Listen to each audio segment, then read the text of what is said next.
বাড়ির পাশে পুকুর থেকে ব্যক্তির মৃতদেহ উদ্ধার। রাজগঞ্জের মোগরাডাঙ্গি কামিনীনগর এলাকায় চাঞ্চল্য। মৃতের নাম সুশান্ত মণ্ডল, বয়স 41।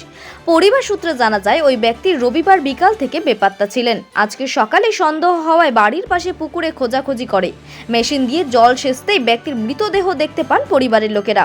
খবর দেওয়া হয় পুলিশে। রাজগঞ্জ থানার পুলিশ এসে দেহটিকে উদ্ধার করে নিয়ে যায়।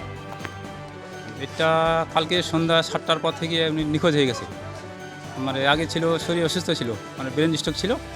তো শ্বশুরবাড়ি থাকাতে ওরা শ্বশুরবাড়ি থেকে ট্রিটমেন্ট করতো আর কি। ট্রিটমেন্ট করে এটা মার্চের 10 তারিখ না করে মার্চের ঘন্টা আর কি ব্রেন স্ট্রোকটা।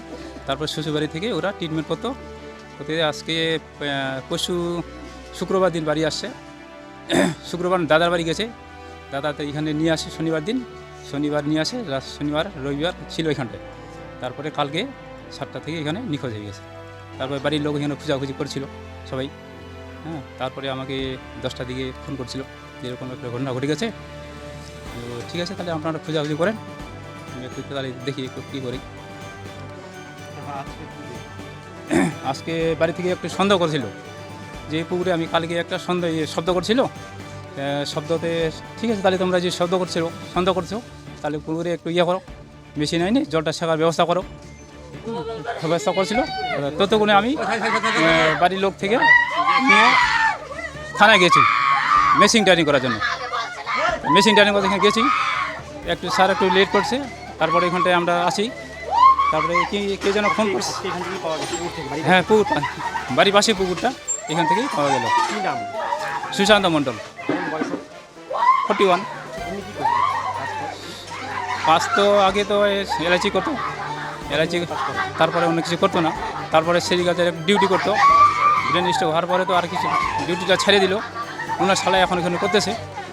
তারপর থেকে আর কোনো কিছু করে না। আমার নাম মন্টুচন্দ্র রায়, সৌদাইপাড়া।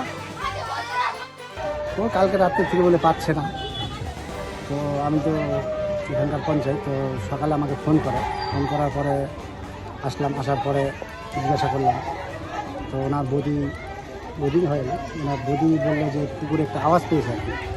আওয়াজ করে পুকুরের চারদিকটা আমরা দেখি, তো কিছু তো পাওয়া যায়নি।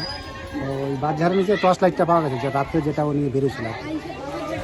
তারপরে আমরা শিওরি না, তাহলে এখানেই আছে। আরও তো এমনি প্যারালিস, কাঁপতে পারে না। সব গ্রাম আশেপাশে সব খুঁজে দেখেছি। তারপরে আমরা মেশিনটা লাগাই। তারপরে যখন জল কমে একটু, তারপরে ওর জাইনবুকে নিচে নামানো হয়, তখন তার পায়ের মধ্যে লাগে আর কি। তখন আমরা প্রশাসনকে জানাই, তখন